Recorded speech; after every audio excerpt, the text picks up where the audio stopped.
Pakistan peoples party का और पगावाला ख़ानदान का अटूट साथ है। जब अमली सियासत में मैं आई तो मुझे मियाँ मुश्ताक पगावाला का एक ताकतवर नाम मेरे साथ था और अल्हम्दुलिल्लाह गुजरात के मेरे सारे बासियों ने भरपूर मेरा साथ दिया। और ईवान आला के जब मैं पहुंची इक़्तिदार के उन ईवानों में जहाँ पे लोगों की एक सोच होती है कि वहाँ जा सकेंगे कि नहीं जा सकेंगे, और मेरी पार्टी का ये एक एजाज़ है मेरे पास कि बेनज़ीर भुट्टो शहीद ने जो ख़ुद एक ख़ातून थी, उन्होंने इज़्ज़त बख्शी मुझे कि उन्होंने मुझे दोनों सीटों पर रिज़र्व सीट पे नॉमिनेट किया।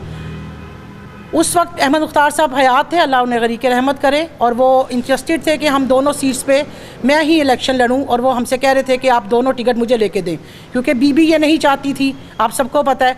फिर बीबी ने कहा कि ठीक है, फ़खर साहब को बोला कि हैरत है आप अपनी सीट दे रहे हैं पार्टी की मुफाद के लिए, तो मैं आपकी चाहती हूँ कि आपका ख़ानदान जो है बड़ा ट्रस्टवर्दी है, मेरा काबिल एतमाद ख़ानदान है भुट्टो ख़ानदान का, और आपके कोई ना कोई फ़र्द मेरे साथ असम्बली आए।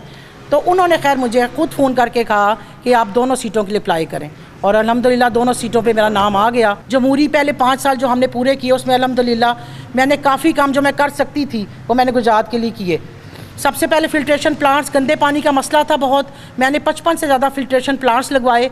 मैंने बेशुमार बिजली के कनेक्शंस, गैस के कनेक्शन, ये कोई ख़ास इतने मार के तो नहीं, मगर हमारी आम आवाम के मसाइल ही है। मैं आपको बताऊं, वो नहीं पूछेंगे कानून साजी क्या हुई, वो नहीं पूछेंगे कि अमेंडमेंट्स क्या किए आपने, वो नहीं पूछेंगे आइन के में तब्दीली क्या की, 18वीं तरमीम क्या है, वो पूछेंगे बाजी कनेक्शन लगवा देंगे बिजली का, वो कहेंगे गैस हमारे घर नहीं आ रही, गैस पहुँचा देंगे।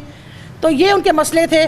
बिलावल भुट्टो ज़रदारी साहब इंशाल्लाह हमारी तवक्कुआत के मुताबिक और हमारी उम्मीदों के मुताबिक और अल्लाह ताला के फजल करम से नेक्स्ट वज़ीर आज़म ज़रूर बनेंगे, हमारी ये सोच है। और इसी पे चल के उन्होंने, वो वाहिद सियासतदान हैं जो नौजवानों के नुमाइंदा हैं और जिन्होंने हर दौर में हर मुश्किल इशू पे आवाज़ बुलंद की, और इस्टेब्लिशमेंट के कंधों पर चढ़ के पीपल्स पार्टी कभी नहीं आई। अच्छे हालात फ़ौज से भी हैं, हमारे अदारे हैं, अदालत से भी हमारे अदारे हैं, लेकिन अगर वो जानबदारी करेंगे तो वो हमें मंजूर है। हम एक आवाम की आवाज़ हैं और एक आवाम की आवाज़ बन के कहना चाहते हैं कि इदारे अपने हकूक़ में रह के काम करें, ना कि आवाम पे अपने फ़ैसले मुसल्लत करें। गुजरात में कब्ज़ा माफिया, गुजरात में गंदगी, गुजरात में सड़कों ट्रैफिक का हाल आप सबके सामने है। एजुकेशन ज़ीरो पे, हेल्थ इशूज़ ज़ीरो पे। अजीज़ भट्टी हॉस्पिटल को आप देख लें, हमारा एक ही DHQ है और वो उसका हाल देखें आप में से कोई जाएगा उधर इलाज कराने? हम जाएंगे?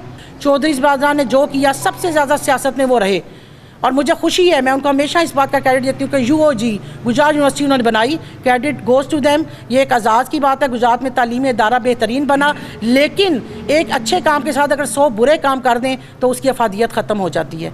ये नहीं कि आप लोगों के कब्ज़े करके वहाँ पे गुंडे बैठा लें और आप बोलें कि यहाँ कोई आवाज़ उठाने वाला नहीं है। आवाज़ उठाने वाले हैं, लेकिन आवाज़ आवाम को ख़ुद उठानी होगी। हम आपके साथ हैं। क्या हाल है लॉ एंड ऑर्डर का? कहाँ पर DPO साहब हैं, कहाँ पर DCO साहब बैठे हुए हैं? कई एकड़ के महल्लात में डॉक्टर ज़ीशान का जो मर्डर हुआ है उस पर भरपूर आवाज़ में मैं एहतजाज करती हूँ कि बहुत ज़्यादती हुई है। एक जवान बच्चा जिसको माँ बाप ने पाला पोसा, डॉक्टर बनाया, और घर का वाहिद कफ़ील, बहनों का अकेला भाई था, और उसको सरेराह मार दिया गया है। और आज 2 वीक से ज़्यादा हो गए हैं, कुछ पता नहीं चल रहा। तो DCO DPO साहब कि घरों की चाकरी के अलावा ये करें कि अपने काम करें, वो देखें कि हमें ड्यूटियाँ कोठियों में नहीं देनी। मैं 5 साल रही हूँ, मेरे घर तो कोई DCO नहीं आया, किसी DPO को मैंने नहीं बुलाया। मेरे पास भी अथॉरिटी थी, उनको बोली मेरी बात घर आके सुने।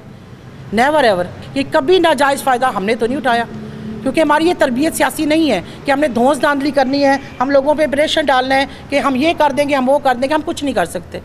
अल्लाह की लाठी बेआवाज़ है। आज वो लोग जो कहते थे हम मतलब खौफ व हरास की अलामत है, आज वो लोग कहाँ हैं?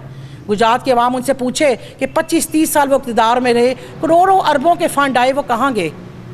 कोई पूछने वाला है?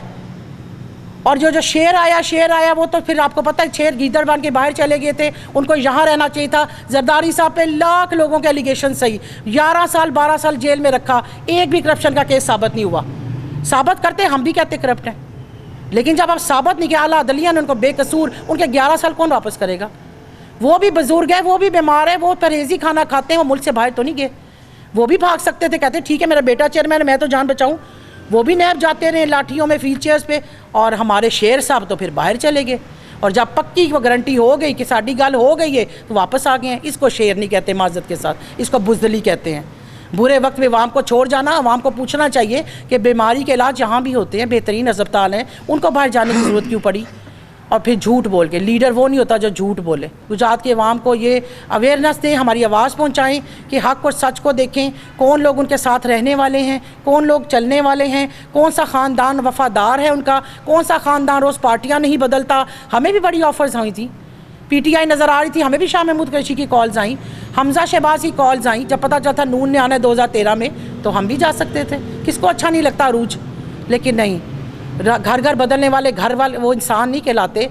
और एक वफ़ादारी तो इंसान में होनी चाहिए, चाहे वो जानवरों से ही सीख ले। बेसिक इनकम सपोर्ट का जो काम है वो हर दौर में चला है। आप देखें, वो हमें कोई वोट दे ना दे, बेसिक इनकम सपोर्ट हर एक को घर बैठे मिलती है। 3000 2000 से शुरू हुआ था, 4000 से ऊपर चला गया है।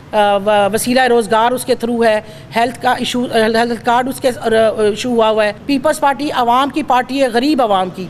सवा है पीपल्स पार्टी का दौर है जब तनख्वाहें 200% और 100% बढ़ाई जाती हैं। चाहे वो ज़रदारी साहब का दौर था, चाहे यूसुफ ज़ादा गिलानी का दौर था, बीबी का दौर था, भुट्टो साहब का दौर था। और भुट्टो साहब के कारनामे तो मुझे कहने की ज़रूरत नहीं, हम वैसे ही मकरूज़ हैं भुट्टो शहीद के और बीबी शहीद के। अवाम को चाहिए कि बीबी शहीद के बेटे को मौका दें, और जो उनके नाना और वालदा ने काम अधूरे छोड़े वो उनका बेटा, उनका नवासा पूरे करें इंशाअल्लाह ताला।